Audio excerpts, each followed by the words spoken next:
Hataylı bela. Hataylı bela.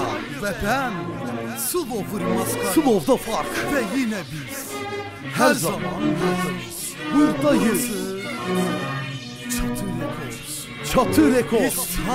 İstanbul.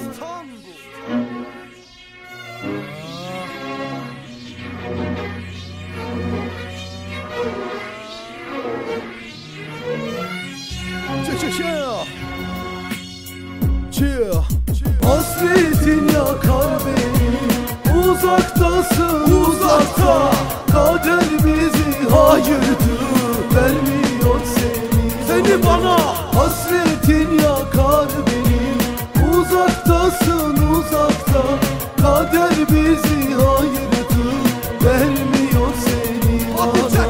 Uzaktasın farkındayım ama olmuyor böyle. Elini tutamıyorum, adalet mi sen söyle. Dört köşe aralarında duramıyorum asla.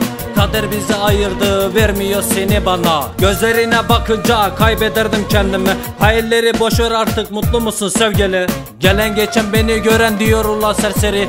Bilmiyorlar gerçeği, sevmişim deli gibi. Kaybolan yıllarımı geri verseler bana, gidebilir miyim yine o güzel yıllara? Bir resim var yanımda, o da senden hatıra. Seninle biz koşardık gezdiğimiz sokakta.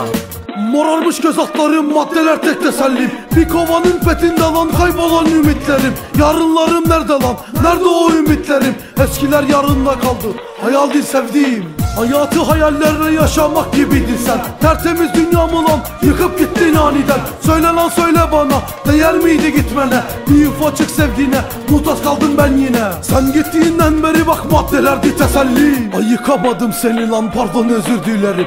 Bir ufacık gülüşüne dünyaları verirdin. Şimdi dönme lan kadın, hayatını sikerim. Hasretin yakar beni, uzaktasın uzakta.